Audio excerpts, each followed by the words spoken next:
Hello, and welcome back to the Caliphs, the rise and fall of Arab power. My name is Zaid Wahab, and I'd like to thank you for rejoining me in Episode 2, Revelation and Unity.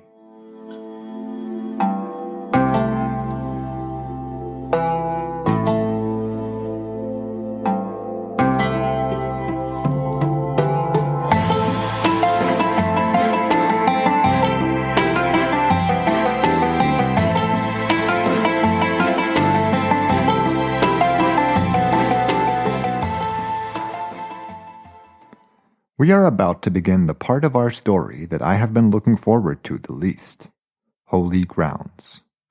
The life of the Prophet, and to a lesser extent the lives of his contemporaries, are a core part of the religious narratives of hundreds of millions of my co-religionists. As such, there is literally no account I can give which will be considered satisfactory by all, as there have been, are, and will be many rhetorical battles fought over defining and interpreting this history. I personally find disagreement over an issue to be a sign of intellectual engagement with it, so I have absolutely no problem with all this contention. It's just wading into it that I would rather avoid.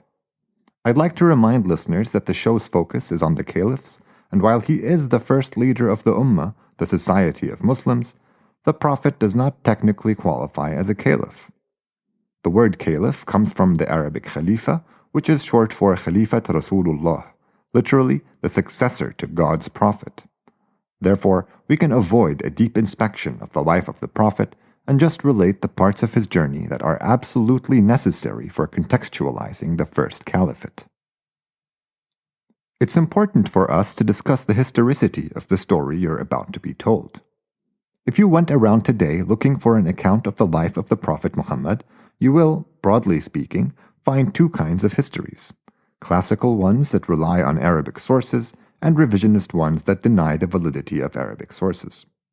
We'll be relying a great deal on these Arabic sources in this podcast, so you're about to hear a summary of the classical view.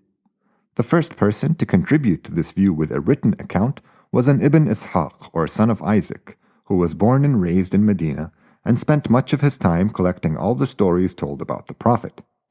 He'll reappear later in this podcast as he does get hired by a caliph, but it's important to note that he was writing over a century after the Prophet had passed away.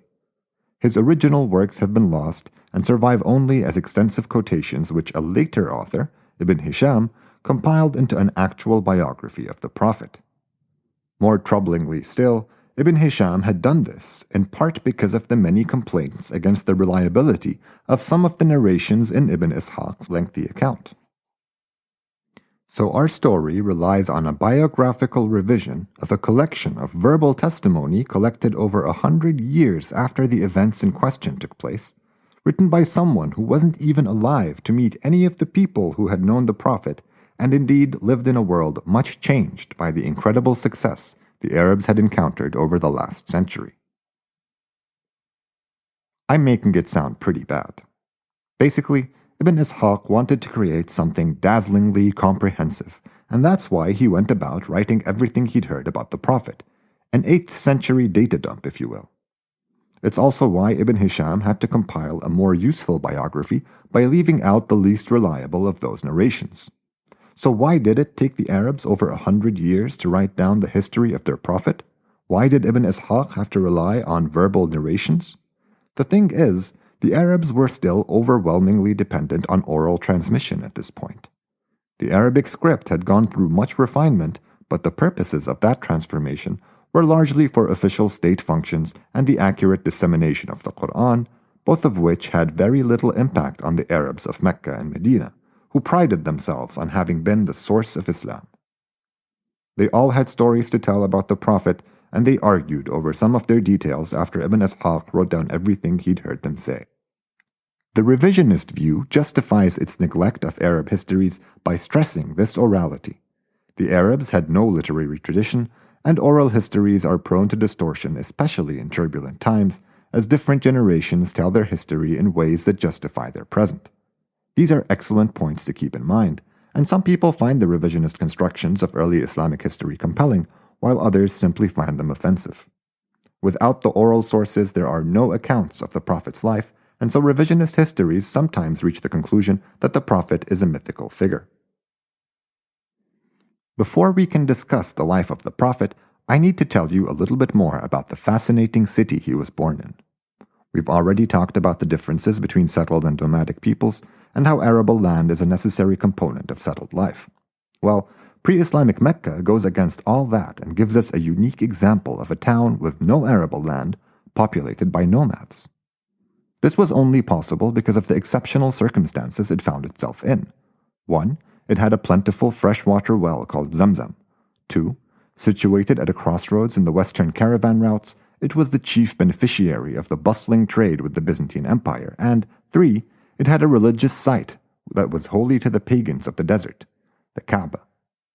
In it, the various tribal idols were arranged in a manner reflecting the standing of the different tribes, with the strongest tribes having the biggest idols placed in the most prominent spots. Mecca and its Kaaba were the center of Arab cultural life.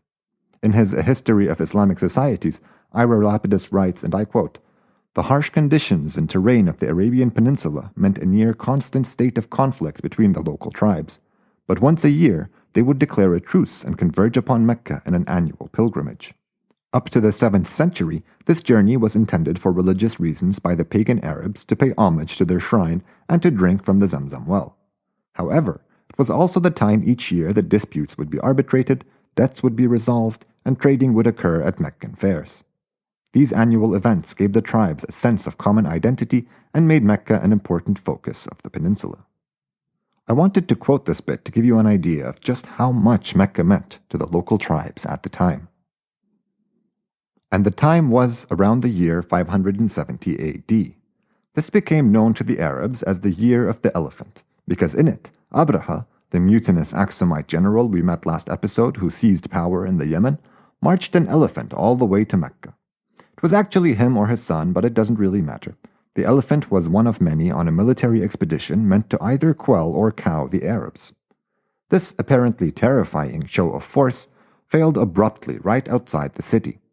Classical Arab histories contain many colorful accounts of both the reasons for this invasion and its miraculous defeat, but as this event is mentioned in the Quran as a time when God protected the city of Mecca, their explanations are rooted in religious interpretation. I'm just mentioning the Year of the Elephant because it also happened to be the year in which the Prophet was born. The Prophet Muhammad ﷺ was born to the Banu Hashim clan, the sons of Hashim named for his great-grandfather, of the tribe Quraysh. The Quraysh were at the time the preeminent tribe of Mecca and growing rich from their active engagement in trade. The Hashemites, another name for the Banu Hashim, were the custodians of the Kaaba, and while I don't want to push the analogy too far, they can be thought of as the tribe's priestly clan. The Prophet's father died before his birth, having fallen ill on a trading trip north in his mid-20s, and this greatly compromised the Prophet's own potential in tribal terms. For in a society where paternal ancestry was everything, not having a father robbed you of a source of pride and belonging. To make matters worse, his mother would also pass away from disease, completing his orphanhood at the young age of 7. After these early tragedies, Muhammad was taken care of by his paternal grandfather, who by now had become the clan's leader. When he died 2 years later, he bequeathed both his position and his grandson to his son, Abu Talib. Muhammad's uncle Abu Talib took good care of him, raising him as one of his own. When Muhammad was 12 years old, Abu Talib took him on his first caravan trip, where Muhammad made friends with another young Meccan, a 10-year-old boy named Abu Bakr. We'll be talking about Abu Bakr more very soon. In Mecca, Muhammad steadily gained a reputation for honesty, and at the age of 25 was hired by a wealthy widow named Khadija to conduct trade on her behalf. It's said that Khadija was responsible for fully half the trade that flowed through Mecca, and Muhammad's uprightness made her twice as much money as any previous trip north. She was so impressed by his honesty that she insisted on meeting him in person, where he must have impressed her even more because afterwards she proposed marriage. Their uncles agreed upon the details, and the two were wed. They lived in Mecca, where Muhammad's reputation for honesty had earned him the nickname Al-Amin, or the trustworthy. He showed no tribal or clan bias and shunned pagan practices, so it can be said that he exhibited Hanafi tendencies.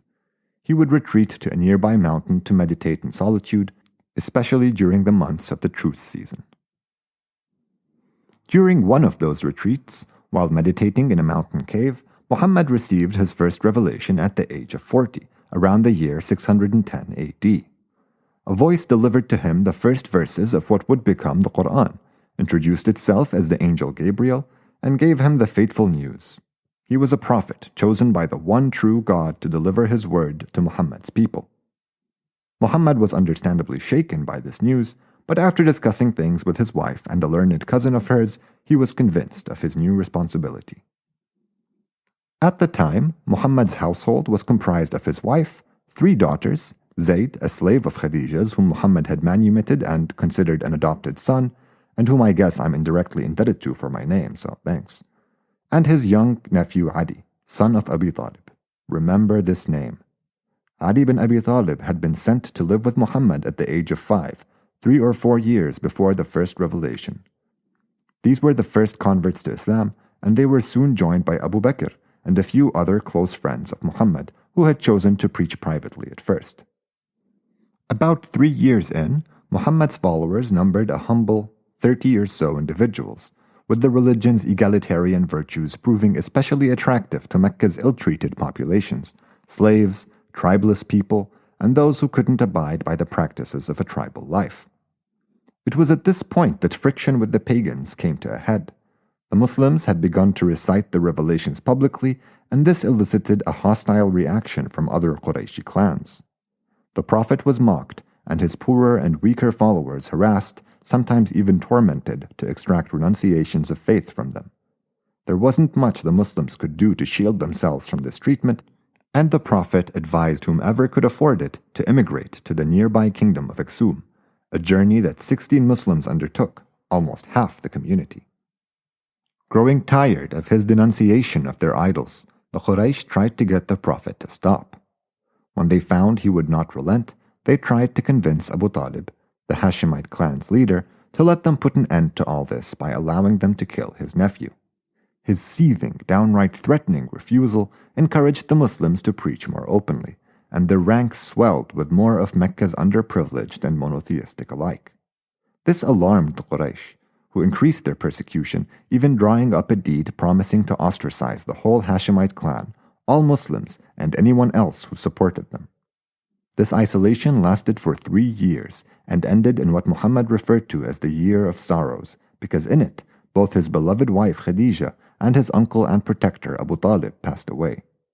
The Quraysh may have reasoned that without them Islam no longer posed any sort of threat, and they were right to some extent.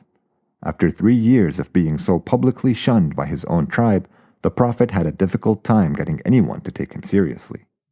He tried preaching in other cities, but was met with failure and derision. During the next pilgrimage season, however, in the year 620 AD, Muhammad was approached by 6 men of the Khazraj clan who lived in the city of Yathrib. They had heard of him and wanted to learn more about his religion, which they promptly embraced. The next year they came back with a few more people, and a dozen of them took a pledge to believe in the Prophet and renounce certain sins. The Prophet sent a man with them back to Yathrib to teach them more about Islam, and the next year, 75 Muslims returned to Muhammad during the pilgrimage season and took another pledge to protect the Prophet and abide by his revelations. The Meccans were alarmed by this unexpected success and sent a delegation to protest to the tribes of Aws and Khazraj who had taken part in the pledge. They also got serious about ending Islam before it got any bigger and hatched a plot to kill Muhammad. The Prophet had already received a revelation commanding him to move his ummah to Yathrib, and his community had stealthily been leaving for the city since that second pledge was taken with the Aws and Khazraj. The Prophet was one of the last to leave. He and Abu Bakr left Mecca the very day his planned assassination was to take place. Forget the year of the elephant, this migration, or hijrah, would forever be the event that marks the beginning of the Muslim calendar, but that will be decreed later by the third Caliph. This all happened in the summer of 622 AD. From then on, Yathrib became known as Madinat al-Rasul, or al-Madinah al-Munawwara, which translate as the Prophet's city and the Enlightened City respectively. Medina for short. It was made up mainly of the two tribes that had taken the pledge, the Aus and Khazraj, and a number of Jewish tribes. Some sources claim the Jews of Medina considered themselves descendants of Arab tribes that had embraced Judaism, while others say that they thought of themselves as descendants of refugees who had fled Roman persecution back in the 2nd century. Whatever their origins, the Jews of Medina were unhappy with the new state of affairs. The Aus and Khazraj were previously feuding tribes, and their newfound unity under a holy man on a mission seriously undermined the local influence and standing of the now Jewish minority. Muhammad realized that the threat from Quraysh could only grow now that his ummah had moved out of Mecca, and he went about countering it in 3 ways. First, he immediately began sending emissaries to other tribes, asking them to not lend their support to the Quraysh should they come asking for it. Second, he sent small groups of Muslims on reconnaissance missions against the Qurayshis. They gathered information to keep tabs on them and help anticipate their next moves. Finally, he began targeting their trade caravans with small raids to disrupt their business, something he could do easily since Medina was close to the trade route but far north of Mecca. In the 2nd year after the migration, so 624 AD, a Meccan trade caravan owned by Abu Sufyan, one of Quraysh's most prominent leaders, was returning from its journey to Syria. Abu Sufyan belonged to the Umayyad clan of Quraysh, which was the clan most closely related to the Hashemites. If the Hashemites were kind of like a priestly clan, the Umayyads were kind of like an aristocratic one. Note the repeated kind of likes. I don't want you to take what I'm saying definitively. I'm only trying to give you some first impressions that will serve you well going forward. The Umayyads were rich, well-connected, and could often even read and write. These two clans will play a very central role in future developments, so keep in mind that the Umayyads were Qurayshi aristocrats, while the Hashemites, the Prophet's clan, were the Ka'ba's custodians. Anyway, back to the trade caravan. Abu Sufyan himself was leading it, and he heard that the Muslims were planning to come out in force against him. He sent a rider to Mecca with the news, urging them to gather an army that could protect the caravan and deal with the raiders. Over 1,000 men rode out of Mecca and met Abu Sufyan's caravan by some water wells at a place called Badr. The Muslims numbered a little over 300, but managed an astonishing victory. They lost less than 20 men, but managed to rout the entire Meccan army, killing almost 50 while capturing another 70, whom they later ransomed off. This victory against an army almost 3 times their size brought the Muslims and Islam itself much prestige among the Arab tribes, who became more receptive to its prophet now that he had such a victory under his belt.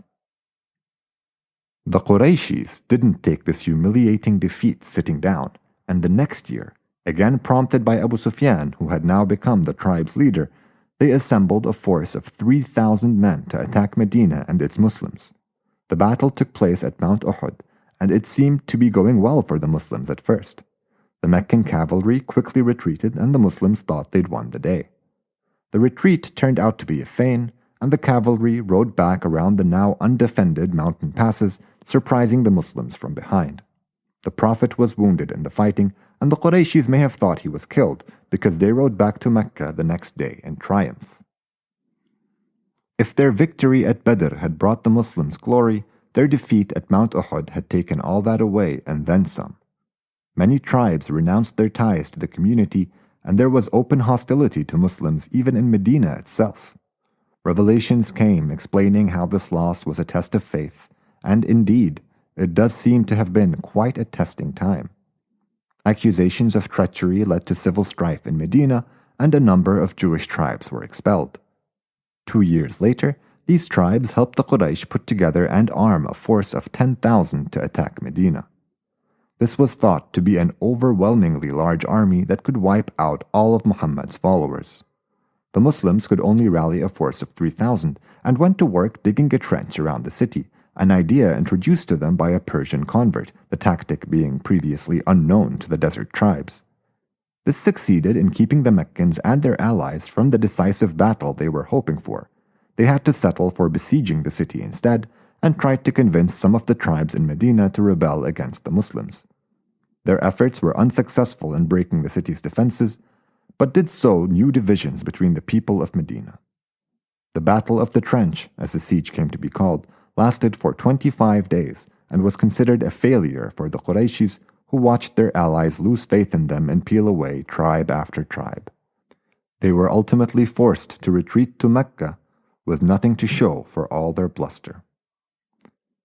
Ever since their move to Medina, the Muslims had not once been back to Mecca nor seen its sanctuary, the Kaaba.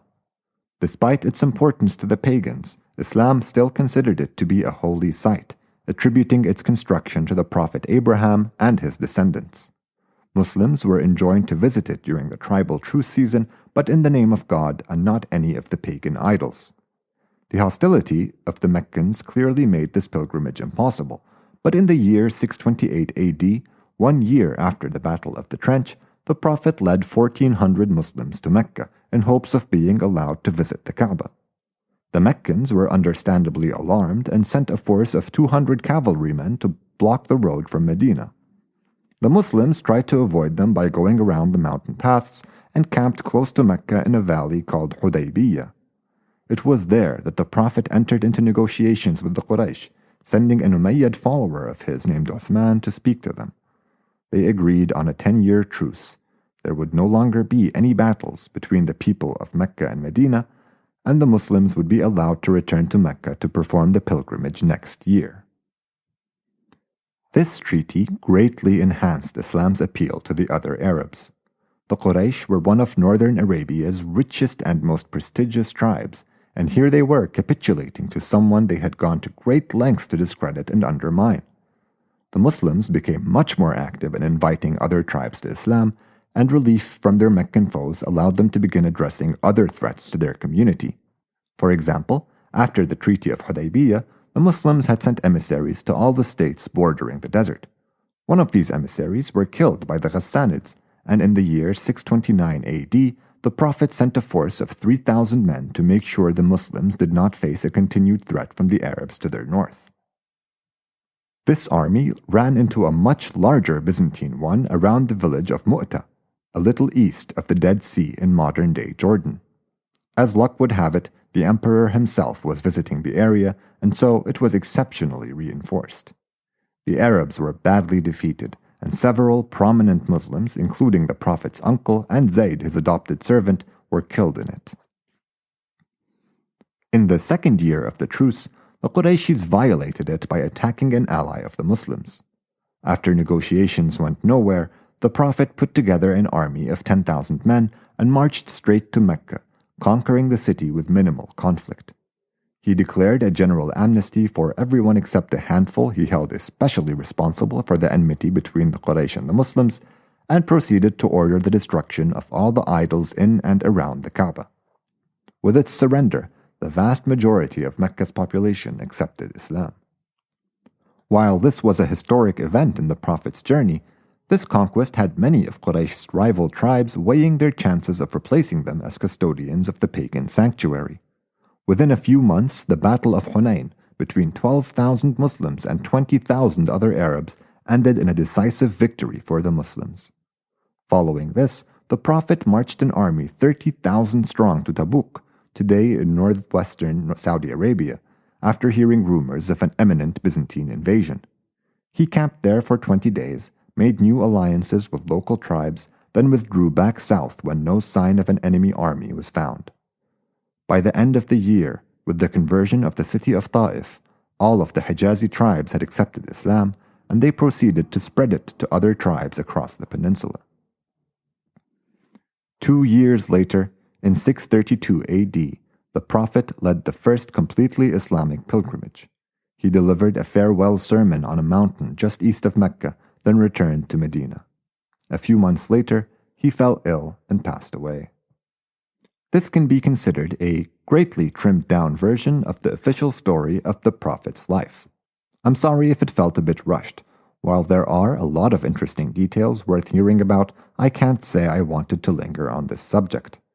I didn't just leave out everything controversial, contested, or miraculous.